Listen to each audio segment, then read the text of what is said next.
Hey folks, thanks for joining us this evening. We'll give everyone a minute to join the room and get situated.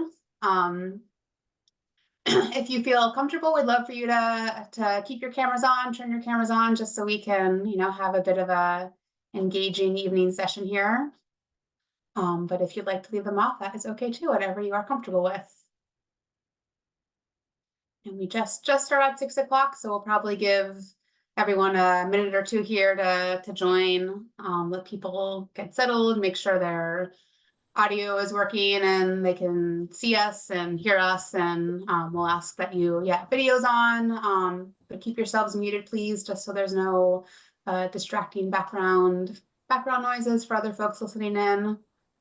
And we're excited to see you all joining. Thanks for spending your Wednesday evenings with us. Happy to have you all here, and we're excited to share our updates about our program. Yeah, we'll just give it another minute or so. So yeah, now could be a good time if you need to like refill your water or get comfortable. You can do that before we really dive into our presentation. We're excited to be here and excited to see so many folks who are interested in joining us. This was our first time having an evening session like this, so are glad it works with different people's schedules, and people are joining us.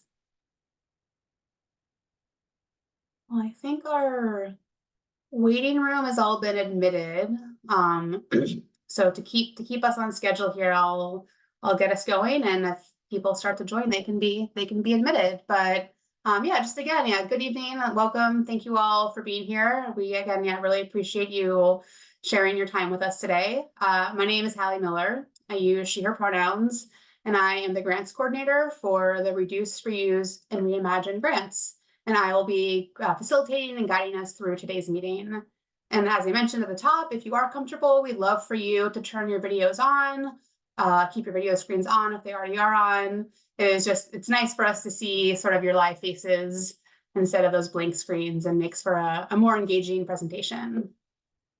And yeah, I'm really excited to share some more information about our grants program with you this evening.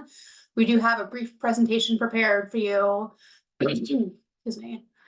We'll pause midway through for some questions, and then we'll continue on with more information after that.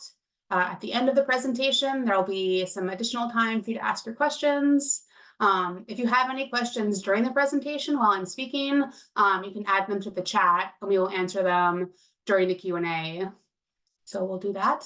And yeah, next slide, please. Before we really get started, I just wanted to quickly introduce the grants team. These are the different folks who will be administering grants this year.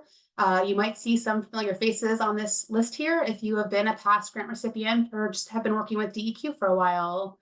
So we have Jimena Cruz-Cuevas, who is a materials management specialist. Kat Rhodes is our regional specialist for Benton, Lincoln, Lynn, Marion, Polk, and Yamhill counties. Kathy Brown is our regional specialist for Coos, Curry, Douglas, Jackson, Josephine, and Lane counties. Lori Gordon is our regional specialist for Baker, Crook, Deschutes, Gilliam, Grant, Harney, Hood River, Jefferson, Klamath, Lake, Malheur, Morrow, Sherman, Umatilla, Union, Wallowa, Wasco, and Wheeler counties. Lexi Meek is our regional specialist for Clackamas, Clatsop, Multnomah, and Tillamook counties. And Gretchen Sandow is a regional specialist for Columbia, Multnomah, and Washington counties. We do have a couple other DEQ staff helping us and supporting us today. These folks have also played an integral role in the relaunch of this grants program. So Katie Romano and Nikki Hogan, thank you so much for being here today, and thanks for all of your support along the way. Thank you. So to go over today's agenda, we'll begin with a background on the Reduce, Reuse, and Reimagine grants program. I'll share some of the updates to our program, talk through some of the details of an example project, and how it relates to our annual funding area. Then we'll have our pause for questions. And then I'll provide a brief introduction to our new online application platform, Web Grants. And again, at the end, we'll have more time for your questions. I believe Kathy already put her email in the chat, but if you do experience any technical difficulties with Zoom, you can reach out to her by email, and she'll do her best to assist you. Okay, thank you. So I want to touch on a couple rules of engagement for the space we're sharing today. This meeting is set up so that you may mute and unmute yourself. So please be aware of that. And while you're not asking a question, please be on mute. During the Q&A, if you do have questions, you can raise your hand virtually to speak, and then Kathy will put you in the queue and call on you when it's your turn. And if you're unfamiliar to do so, how you can raise your hand there's like a raise hand icon in Zoom, and then just wait until your name is called to unmute yourself. And yeah, Kathy will keep a running order in the chat. So please unmute yourself when it's your turn to speak, and you can utilize the chat function if you prefer. So a few Zoom logistics to touch on. I know we probably have used Zoom a lot in the past couple of years, but just to keep us all on the same page, you may join the audio by phone or by the audio on your computer, but please don't join audio on more than one device. And yeah, in addition, I just ask that you, if you're able to please update your Zoom name with your name and the organization you're affiliated with, if applicable. And you can do that by clicking on the 3 dots in the upper right-hand corner of your photo, and then just click rename. And again, if you have any technical difficulties, you can email Kathy or make a note of it in the chat. We'll do our best to assist you in real time. But if we're not able to, we can follow up with you tomorrow or later this week. Okay. And yeah, we're almost to the meat of the presentation here. Just want to cover a few more logistics. Today, you're attending the second of 3 scheduled information sessions. All three of these information sessions include the same presentation. The sessions are all recorded and will be available on our website a few days following the presentation. The week of June 10th, so the full week before the pre-application due date of June 18th, we will be hosting open office hours. There will be no presentation during the office hours, but DEQ staff will be in a Zoom room, and interested applicants can drop in to ask questions related to their project or the application process. So these sessions will not be recorded, but questions asked at these sessions will be noted, and they'll be shared on our website under our FAQ. Registration for these sessions is required, and you can find sign-up links on our website. And yeah, Kathy there dropped our website into the chat. Okay, thanks for sitting through that sort of housekeeping stuff. So now the reason you're all here, I first want to share a little background about our grants program. The Materials Management Grants Program first started in 1991 to support a wide variety of projects that reduce the impacts of waste, and has provided funding totaling over $9 million since then. Up until about 2015, DEQ's grant program mostly funded projects through local governments, who would then in turn offer pass-through funding to community groups, nonprofits, and small businesses. In 2020, the grants program was intentionally paused to address inequities in the application process, as well as to better align the program's purpose, goals, and objectives with DEQ's 2050 vision and the 2020 framework for action. START Consulting Group was selected from an RFP process to support DEQ through diversity, equity, and inclusion-centered program updates that are as clearly defined, effective, and as inclusive as possible. Many of our implemented updates are the result of suggestions provided during 10 group and individual community engagement sessions that START Consulting hosted last spring. So yeah, if anyone in this room, if you were someone who attended one of those sessions, thank you for your input. It really helped us make program improvements. And yeah, I will now be sharing some of the program updates that we are implementing this year. So this year we will have $1 million to disperse in upfront funds, and grant recipients will have up to 2 years to complete their projects. In previous years, the program had a total of around $500,000, and a grant term was typically 1 year. In the past, spent funds were reimbursed after receipts were submitted and approved. This year, in order to make the grant opportunity more accessible to applicants, we are moving to upfront funding, where grant funds will be made in 3 installments over the grant period. The first 50% will be dispersed after the signing of the grant agreement. After the first installment has been spent, the next 40% of funding will be available, and then the final 10% will be available. We also heard some feedback that having more focused funding areas would help interested applicants decide if our grant program was a good fit for their work. So with that feedback, we decided to focus on one funding area each grant cycle. This grant cycle, our annual funding area is waste prevention. The funding area will change each year. So if the project you have in mind doesn't fall under waste prevention category, check back in future years. And finally, we also wanted to encourage first-time applicants to apply to our program. Eligible first-time applicants will receive extra points during eligible first-time applicants will receive extra points during the main application grant review. We strongly encourage projects that address inequities in BIPOC, rural, and underrepresented communities to apply.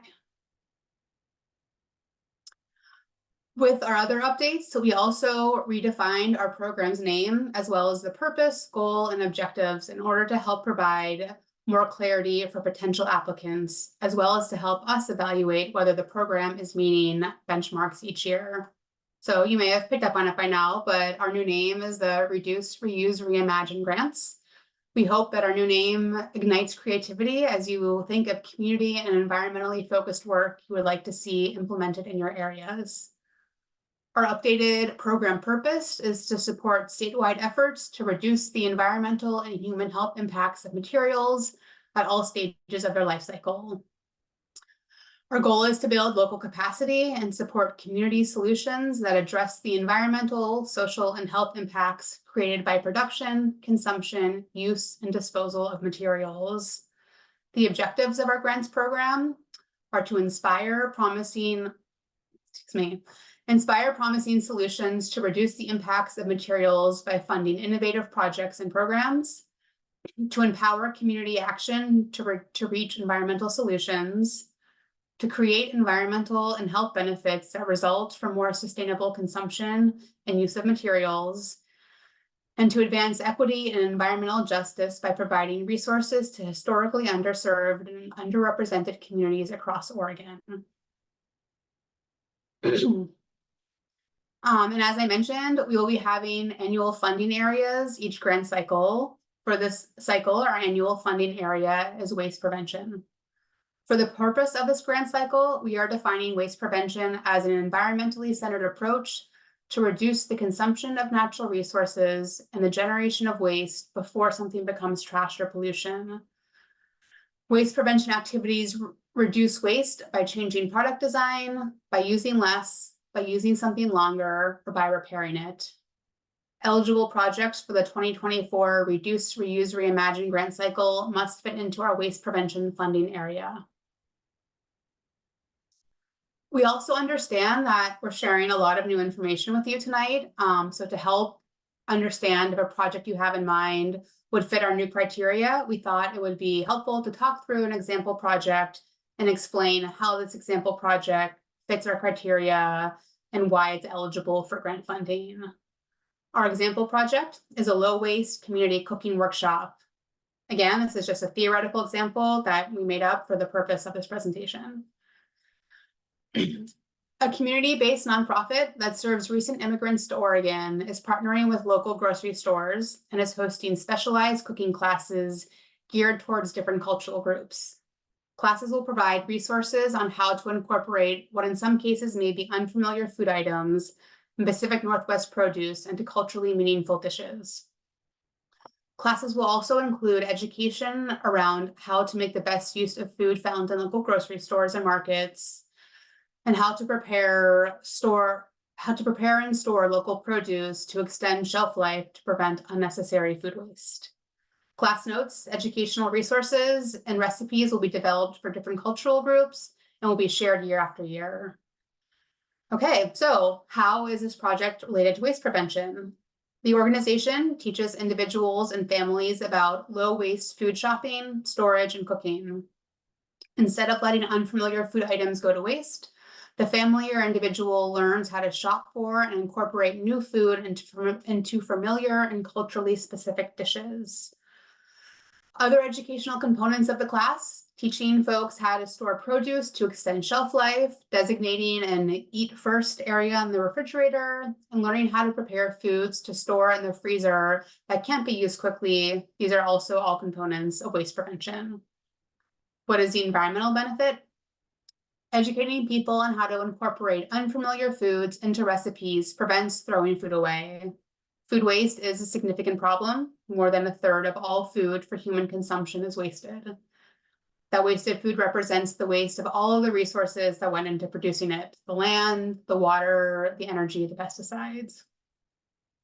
Those production impacts are so high that preventing food waste has 6 to 7 times more potential to reduce greenhouse gases than preventing wasted food from going to a landfill. What is a demonstrated community benefit? The organization applying for the grant works with recent immigrants to Oregon who have stated that it can be challenging to know how to incorporate the food items found in their new local grocery stores into familiar dishes. Providing educational and culturally specific resources on how to cook with local foods will help community members feel more ingrained in their new community. Not wasting food also saves people money. Families can use everything they purchase at the store. That will reduce any additional spending. And yeah, how is it innovative? This is a new way of understanding why food might get thrown away and address the issues by providing education and meeting different community members where they are instead of trying to make them change and adapt to a new system. And then we'll go into addressing how it addresses our program's purpose, goals, and objectives. So the purpose of this project is to support statewide efforts to reduce the impacts of materials. This project will provide education and resources to prevent food waste. For the goal, the program builds capacity and supports community solutions through the partnership of a nonprofit with a local grocery store to address food waste. And our 4 objectives, this program with Inspiring will inspire a new program in the community. The project will address a community resource that reduces the environmental impact of food waste. For Empower, through community classes, a family is empowered to address the environmental impacts of food waste by learning how to shop for, store, and incorporate potentially unfamiliar ingredients into familiar dishes.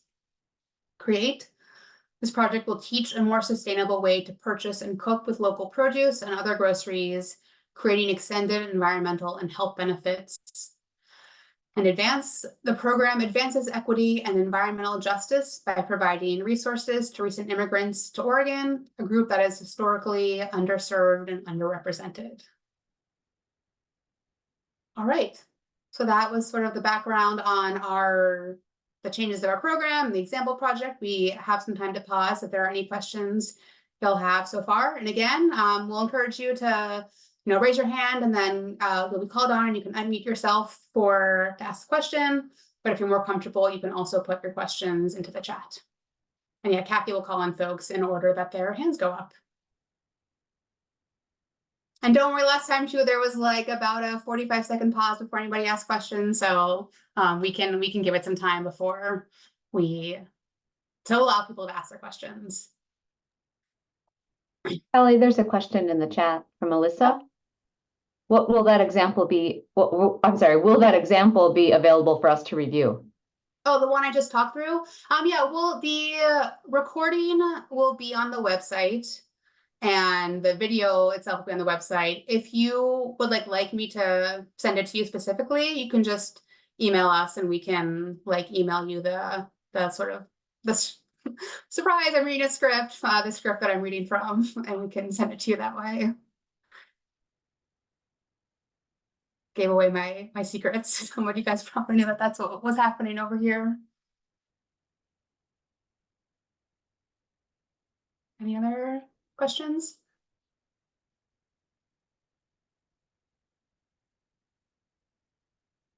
I can give it another minute or two. Mary has her hand up. Yeah, go ahead, Mary. Hi, thank you so much for this. I just want to make sure I understand when you talk about waste reduction, that's like, so waste diversion at the point of disposal qualifies, not just like for example, reducing packaging so that there's less waste at the waste or at the point of disposal. I understand that would qualify. But if something, say, already being thrown out, but then you offer another, instead of throwing out styrofoam, like, oh, we'll collect it and do XYZ with it, that would still qualify? That's less of like aligned with this waste prevention theme. We're looking more, as you described, like altering packaging, so there's less of it. That's Got more in line with the waste prevention theme. So it's more to use the like industry term, we're looking more upstream, so at the source of where something is, like projects that focus on having less of the diversion and more like further up in the project. So less recycling, more like repurposing. Right, and so since you brought up recycling, this grants program won't be funding any recycling related Got it. projects. So yeah, instead of less recycling, I would say no recycling. No and then- recycling. Yeah, Got it. yeah, Thank you. yes.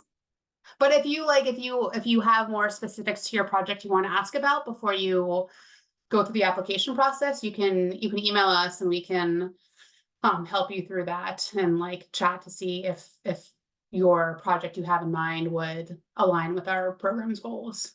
Perfect. Thank you. Mhm. Roxanne with Rogue to Go has her hand up. Yeah, thank you. Sorry, I don't have a camera on this device. That's okay. Rogue to Go actually is a reusable takeout program that was started from a DEQ materials management grant back in 2019 that was awarded to the city of Ashland. So thank you for helping us do good work.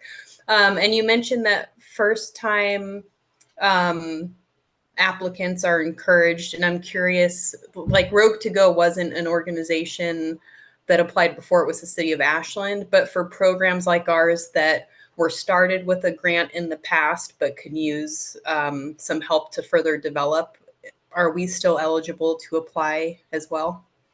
Yeah, so you would be eligible no matter what, and it sounds like based on how you're describing, like you Rogue to Go hadn't, maybe was a beneficiary of was started from past grant funding, but hadn't applied. So I don't think that would like exclude you from receiving the benefit of the first time applicant, but you would be eligible to apply no matter what. And then just to clarify again, I think I fumbled over my words a little, but the extra points are awarded during the main application phase of things. So we have a pre-application and then the main application, and folks will be invited, the high scoring applicants and eligible applicants will be moved from the pre-application to the main application, and then at the main application phase is where those extra points will be awarded. Thank you.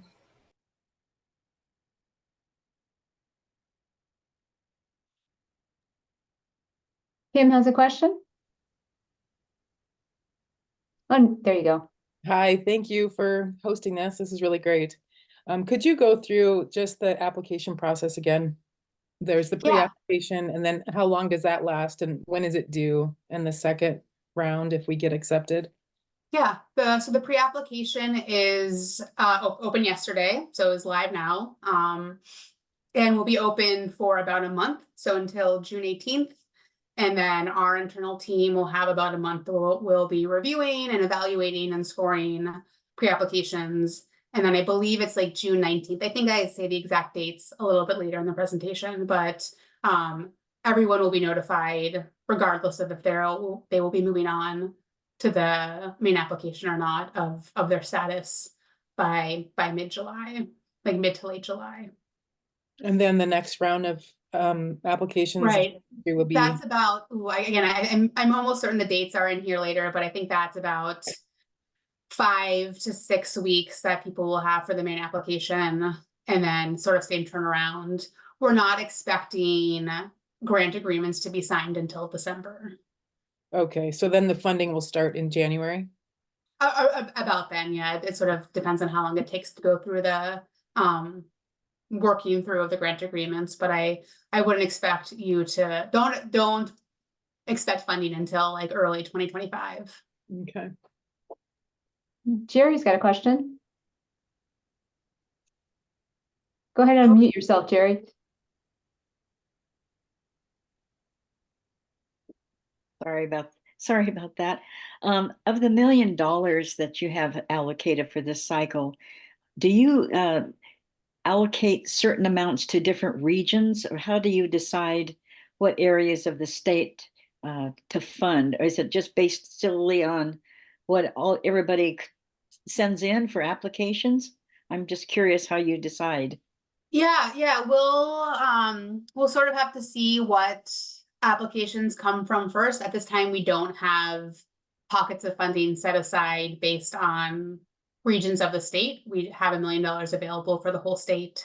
And then projects can be within $25,000 to $125,000. But at this time, we haven't denoted certain percentages or amounts of the fund of the full $1 million for different areas of the state. Thank you. I think Barbara's next, then we'll go to Mary in the chat. So my question is that I went on the web portal yesterday, and we just recently did a PSEF grant. So we had a profile already, but I didn't see this grant available. Is there a specific way we should look to find it, or do we? Yeah, the different systems don't talk to each other. So it sounds like PSEF uses web grants as well. Is that correct? Yes. Yeah, our web grants doesn't talk to PSEF's web grants, so you'll just need to create a new profile, like go through the registration process again. But I'm glad to hear you're familiar with using it. It's brand new to us, and it's been a big, I will say, speak for myself, it's been a big learning curve for me. So it's nice that you've already applied and maybe have some familiarity with It's an that awful process. system, Haley. It's very awful. You but know, we'll make do. we'll make do. That's what I've been saying. Yeah, we'll make do. Hallie, Mary asks in the chat, can grant funds be used for staff time and operational or general expenses? Yeah, yep.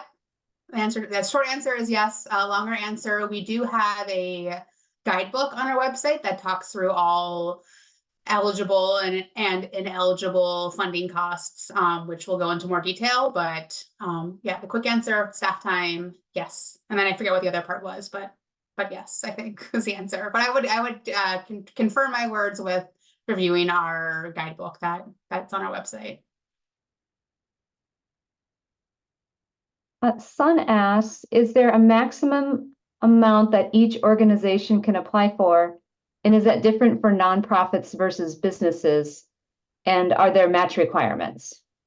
Okay, 3 questions. So the funding range is per project is 25,000 to 125,000. So 125 would be the max that a group could apply for.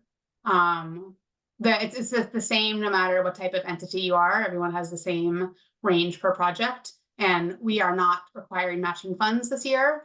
If you have them, you won't be asked about matching funds at all in the pre-application. Should you be invited to the main application, there is a portion to talk about if you're using other funds for the project that you can note, but it won't be weighted or you won't be scored higher or differently if you have matching funds. It's just that will be more of a place for you to share. Like if you have a project that costs more than the funding you're asking for from us, it'll just be a way to show how you'll be funding the rest of the project, but it won't be, it's not required. Short answer, not required. That's all that's in the chat right now. Great. Oh, one just came in from Matt. Can you describe the difference between the 2 applications? Is there more detail expected in the main application? Yeah. So the pre-application is about 5 narrative questions that ask for information on your organization, the project, and the community that the project is serving. So it just gives you a chance to talk about your work and gives us a chance to understand the project. And then the main application will have all of the budget tables and your work plan, and the staff involved will have all of those more detailed asks. The hope of us dividing the applications this way is we know how burdensome grant applications can be and how challenging it can be to fill out all of those budget tables. And while they're necessary for evaluating projects and scoring applications, it can be a lot. So we wanted the pre-applications to be much easier and have a chance for us to learn about the projects to see if it aligns with our programs. Again, like the purpose, the goals, the objectives. And then if it does, then we have that ask to have you spend more time really detailing all those budget and work plan details of a grant application. But yeah, the hope is the pre-application should be very accessible and not so scary and easier to fill out. But still, we want to make sure you put some good thought into talking about your organization and your project and your community.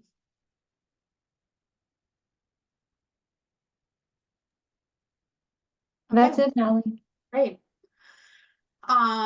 Yeah, so these next slides we'll begin going over web grants, the platform we're using for the applications. I think we can buzz over. Yeah, thanks, Katie.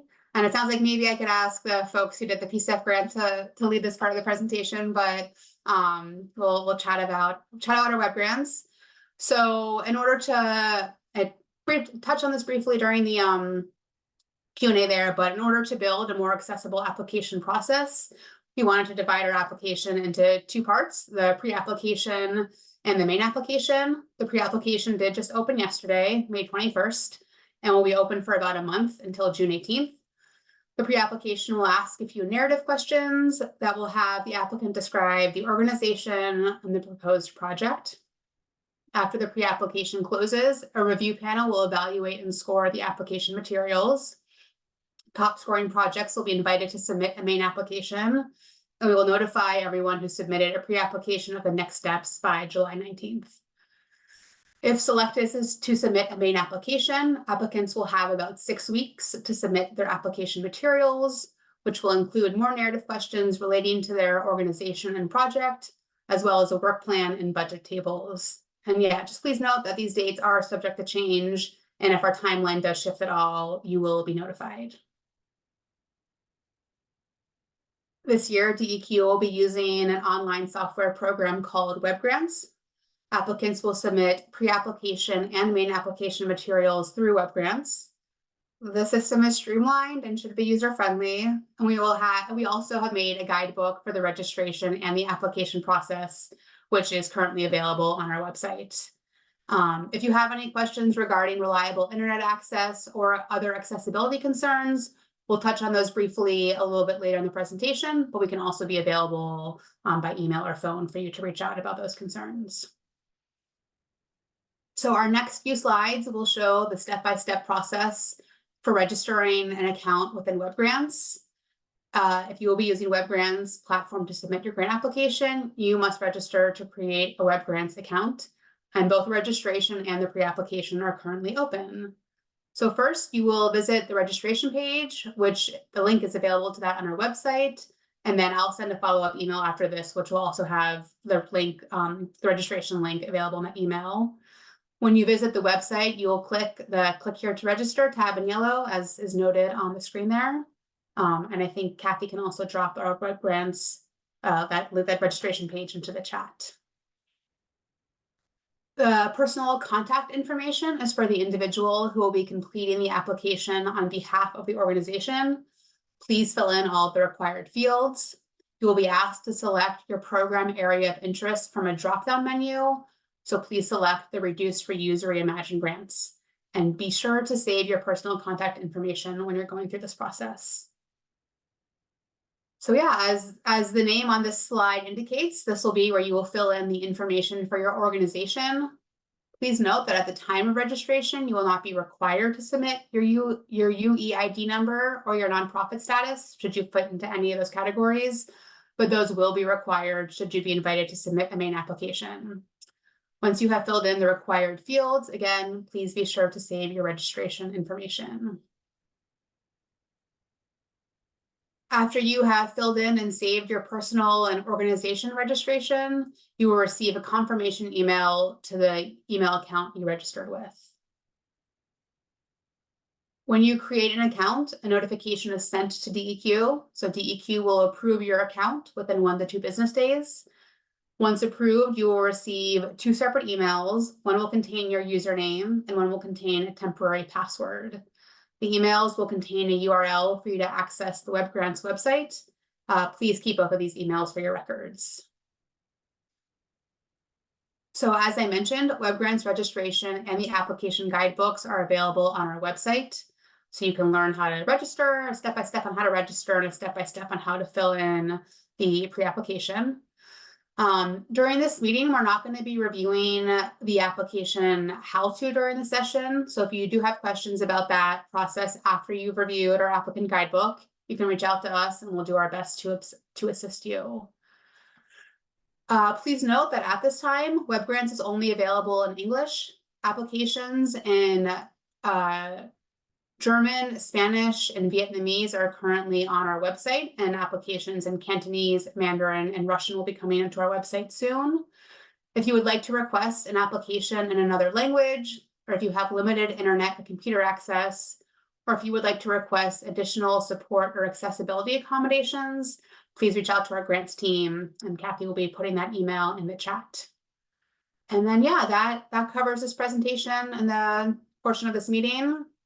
We can pause again for questions. We have about another 30 minutes or so. And then yes, remember to please use the raise hand function and we will call on you and you can unmute yourself as needed. And I know we had some top posture questions, so if folks feel like they don't have other questions, you're welcome to stay, you're welcome to leave. You can spend the next amount of time however you wish, but I'll be here until 7 in case folks have other questions they want to ask. Kim has a question.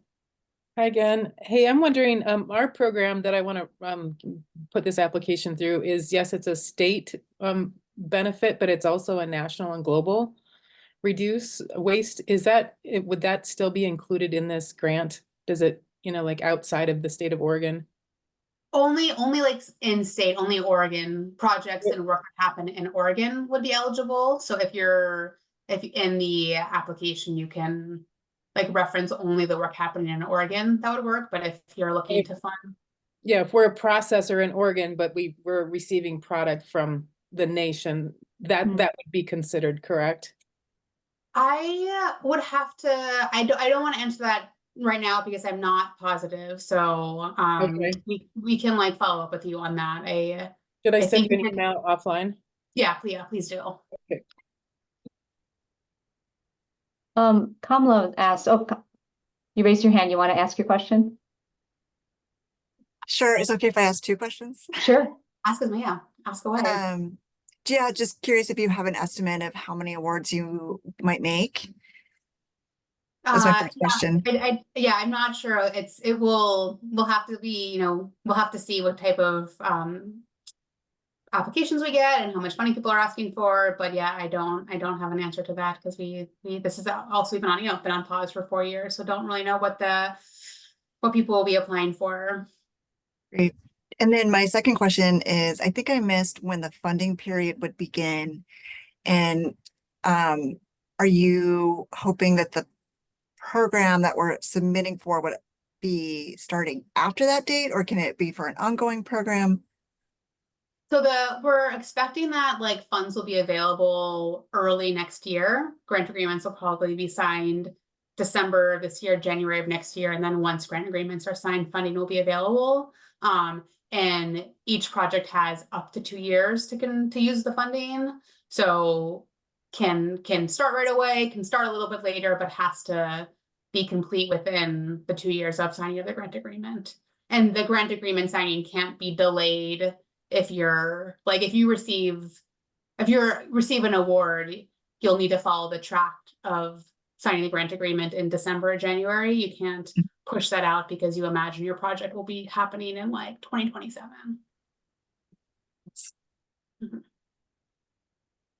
Hallie, Revel asks, is rent on physical space such as storage, warehousing, operations, or office an eligible expense for grant funds? I'd have to review some of the like laws that guide our program before I enter that, unless someone else who's worked on this program longer than I have knows the answer to that. I'm not sure what we're gonna do this year, but I have say in the past, it has qualified. It has qualified. Great. Thank you, Kat. Yeah, so that just means that it's allowed by our laws. I'll have to confirm with some other folks that if that's a direction we'll be able to fund this year. But we have, you know, the chat is a record, so we can follow up with you that way. Or if you don't hear from us in a timely fashion, please email us and we'll let you know. Great. Hallie, I just wanted to throw out there that Roxanne made a comment that she wanted to note that the way you've organized this grant cycle feels so much more accessible and helpful, particularly for small organizations. Thank you. So great job, Hallie. Thank you. It's very nice to hear. Thank you. It's been a great year and a half of getting us here, but that's nice to hear. Thank you. Matt has another question. Can this grant fund a capital purchase for equipment that would make existing operations more sustainable by reducing waste or pollution? Or does the proposal need to be for a newly established activity to reduce waste? It can, yeah, it does not need to be for a newly established activity. There are some bit of blurred lines on equipment purchases and how long the equipment will be able to be used post grant funding cycle. So there's some tricky technicalities around that, but that is also something we can follow up with you about. But yeah, I think it'd be best for us to connect with you about that. And again, yeah, Kat, the regional specialists in the room who have worked in this program longer than I have, if you have any insight onto these questions, please feel free to jump in. I would say you nailed the answer on that one. Okay. So I think the RRR grants at deq.oregon.gov email has been in the chat, so you can do that, or you can email me, which would just be, yeah, there we go. Alyssa has a question. Can you please expand on this ineligible cost? Any activity or program that supports mechanical, chemical, or other forms of recycling of paper, packaging, or food serviceware or other products? I think that's recycling specific, Hallie? Yeah, so that's our not very clear way of saying that, because no recycling related activities are eligible through this grant cycle, that anything related to directly related to recycling is not an eligible project through this program. Does that answer your question? Just to say, for this particular grant round, Yes. the focus will change every year. The focus will change every year, but the focus will never be recycling. Probably not. The Recycling Modernization Act is Yes. putting a lot of money towards recycling in our future. Mm-hmm. So, and if you're unfamiliar with the Recycling Modernization Act, the RMA, that we have links and information about the RMA in our guidebook, and our guidebook is available on our website. I believe there's an additional resources tab, and you can learn more details about our program and the Recycling Modernization Act.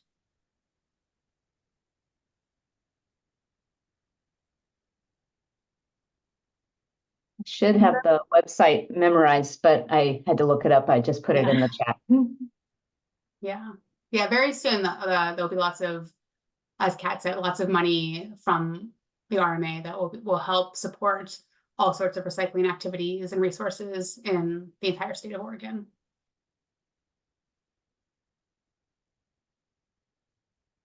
All right, well, again, I'm happy to hang out here until 7 because that's the time we told you would be here, but folks are welcome to leave if they wish, or if any questions that you maybe been shy to ask, don't be. We're all friends here, and we'd love to help you better understand our program, and help you feel supported during your application process.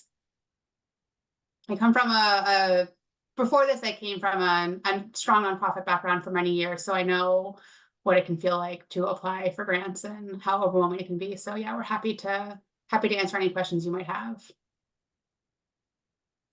Yeah, thank you all. Yeah, thank you all for being here. Thank you for spending your Wednesday evenings with us. So, Hallie Patrick has a question. Are there focus areas that are out of bounds for these grants? For example, electronics or motor vehicles? A similar recent grant, Metro grant, for example, explicitly disallowed encouraging repair of automobiles. oh. As far as I know, we don't have those like strict guidelines to our program. It's our program right now is just, it has to fit within that waste prevention focus area. But if there is a project related to automobiles that fits within waste prevention, that would not be disallowed. And then Kim has a question. Hi, I'm wondering, I'm in the repair industry. We fix anything outdoor, textile oriented, like jackets, sleeping bags, tents, backpacks, and we're located in Central Oregon. And one of our biggest issues is being able to keep and retain our staff. And especially once we get them trained up, sewing is not something that we're known in the state to pay a lot of money for. But it is a trade skill. So I'm wondering, would some of these funds go to really promote the value of repair technicians? Could we put some funds towards that? I'd like to get our wages up, really, is what I'd like to. Right. Right. I mean, I think if you can like link it to waste prevention, and it sounds like that's exactly what your organization does. Yeah, it's hard to say without really seeing like grant applications, without seeing your grant application itself. But I know in the past this program has focused on like workforce development, and that's not necessarily a focus of that this year.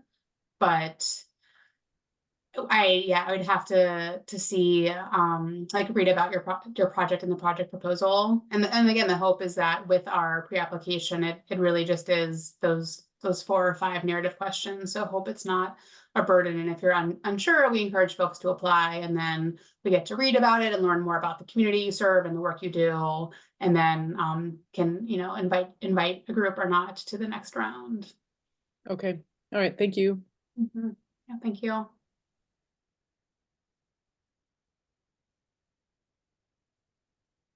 All right. Well, yeah, again, we're here and happy to answer any questions. But if you need to get on with your dinner plans or enjoying the last little bit of sunshine, invite you to leave or stay, whatever you'd like to do.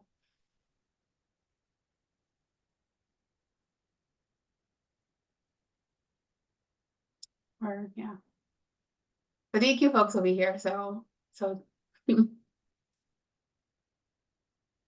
but yeah, thank you all again for being here and asking your good questions. It's good to answer them if we can, and to make me think if I can't, and we'll follow up with everyone. We're also collecting all the Q&A, and we'll be putting them on our website. So if you are curious about the answer to a question you didn't ask, it will be on our website, and you can see the answer there. And yeah, Lindsay, I see your hand up. Yeah, this is actually more a question for Kim. Is that okay? Yeah, I think Kim may have left, but yeah, I think if Okay. not, we can. Hey, Kim. I'm also in Central Oregon. I don't know if this might be an opportunity to see if there might be something that we can collaborate on. And we are exploring a way to expand our repair cafes and create spaces that feel safe and welcoming to other identities and communities in Central Oregon. And a big piece of what we're looking at is how we can train new repairers and create more. All of our repair cafes are all run by volunteers. All of our fixers are volunteers. And we want to be able to train more people. And so I'm just wondering if there might be a way that we've been trying to figure this piece out. that maybe we could hire or contract with another business to help like train some of those folks or some of that time. So I don't know if you'd be interested in that. And so there's like this piece, but then also for DEQ, is that something we can do? Can we contract out, like as a nonprofit, can we contract out some of the things that we need to get done to another organization or business, or be able to pay for some of those services with somebody else? And if Kim's still in the room, they can answer your the question to them first. But if not, I'd be happy to answer our part of the question, and then you can probably connect with Kim via email. Like after Yeah, this. yeah, maybe we can connect via I that, see, but we'd love to be here, able to. here Kim is here. Yeah, let's grab a coffee during the week, during the work week. Awesome. I'll shoot you my email here in the chat. Yeah, sounds great. If you send it, yeah, go ahead and send it. Thank you. Awesome. And is that like an eligible expense to be able to contract out to somebody to either help pay for staff time at these events and or to like help develop a training opportunity for folks? Yeah, there's a subcontractor table that's asked in the main application. So you would still likely apply on your own, but like if you and another nonprofit, or if two groups wanted to work together, there would be one person who would be the main applicant, and then you would just list the subcontractor fees on the main application table. Okay. And if that didn't fully answer your question, I can try to answer. Yeah, I think that yeah, I think that does. We're just trying to figure out how to do all the training and more technical pieces, because we have the background of like bringing people together, but not the technical actual repair background, and we need to be able to replicate those skills to expand all of these spaces. And so that's the piece we've been trying to figure out, what that looks like in the community, and whether it's like more volunteers or whether we just pay for more fixers in the community. So Right. Yeah, groups like nonprofits, or again, multiple groups can kind of collaborate on a grant application together, but there would need to be like one main applicant who then lists the other groups they're partnering with as subcontractors, and anyone can be your subcontractor. You'll just list them in their like fees in the budgeting table of the main application, but you won't need to go into that like breakdown on the pre-application. okay, awesome. Thank you for that clarity. Yeah, of course. And Alyssa has a question. Oh, hands down. Hmm. You still want to go, Alyssa? Good. Well, I did have a question. It was also a statement. So we were hoping to utilize the DEQ funding to modernize for the RMA. So we have a recycling operation out in Salem, or excuse me, Marion County, and we were hoping to use some of those funds to get up to speed to be able to accept some of the materials that are listed on the RMA. But we do have an electronics, it's called electronics recycling, but it's really reusing electronics like computers and desktops and hard drives. Would that be an eligible project? Kat is shaking her head. If it's reuse, I think it would probably qualify. Okay. Yeah, reuse qualifies. I would encourage you, if you do apply with that, to leave the word recycling out of it, or to do a really good job in describing how it's reuse and not recycling. And the part that will be funded is about reuse, not Yes. about recycling. Yes. You wanna Yeah, and separate those out. I'm thinking about potentially hiring individuals, obviously so our organization hires people with disabilities, so we would hire more technicians to wipe hard drives that are coming in, and then it's kind of like a full cycle where, you know, the hard drives are donated, we have techs with disabilities that wipe them, and then we actually sell them to at our gear store for reduced cost to marginalized community members. So it's kind of like a full cycle. So I will definitely leave out recycling though.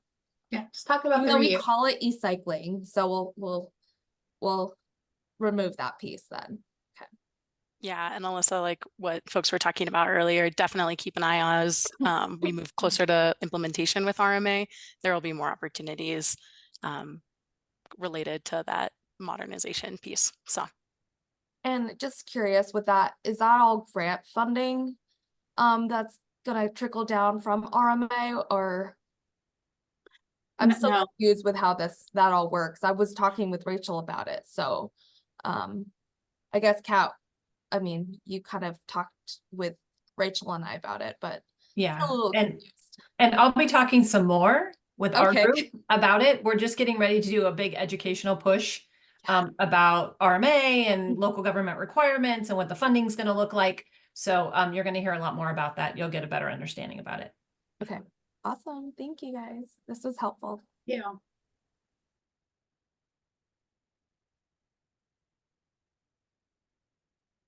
All right, five more minutes for questions. Folks have any?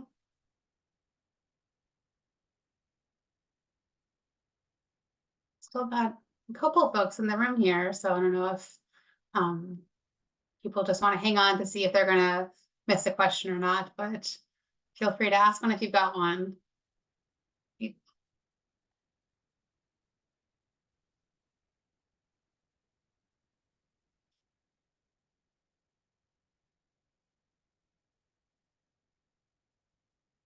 Yeah, thank you all so much for being here. And again, if any questions come up, my email is on the slide here. Our general program email address of RRR grants is also a great place to reach out to us if things come up. Anytime, we're here to help you and support you through this application process.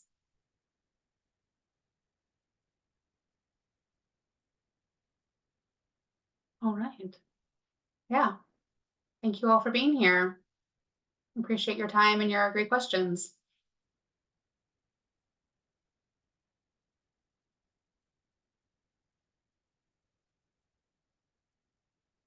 I don't know if the remaining folks are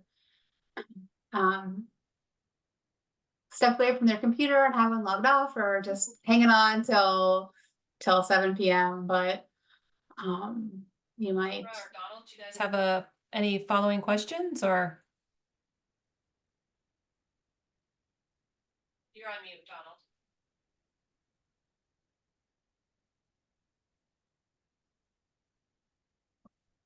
I can probably unmute you if you got a question. Can I unmute you? Huh. Or do you have any other questions?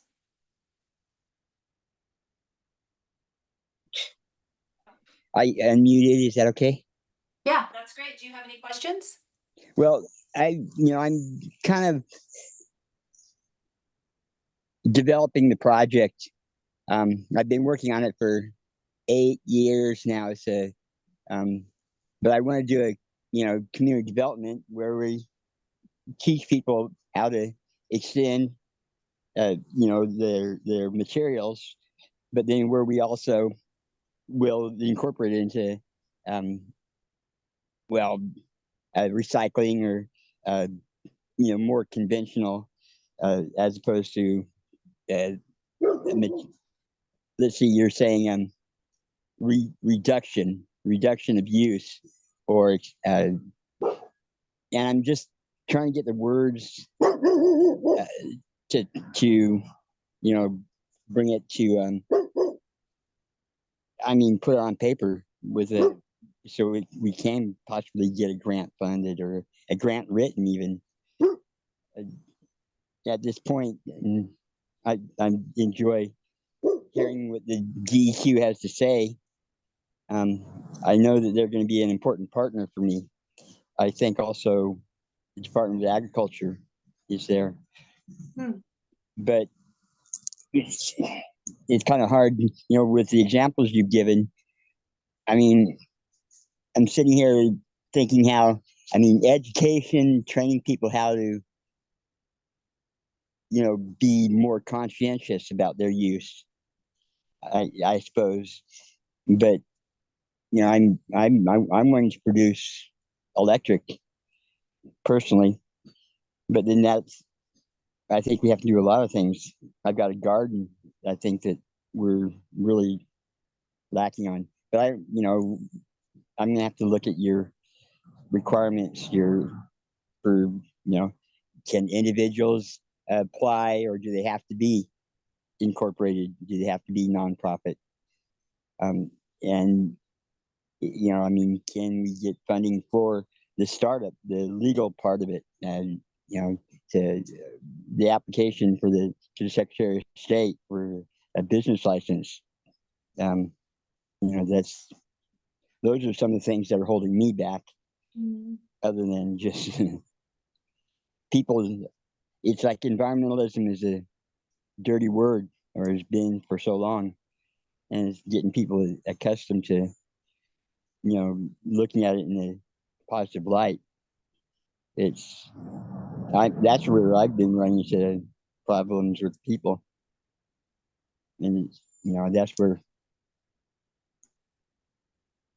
So I'm really watching what the professionals are doing, and hopefully I can learn something from that.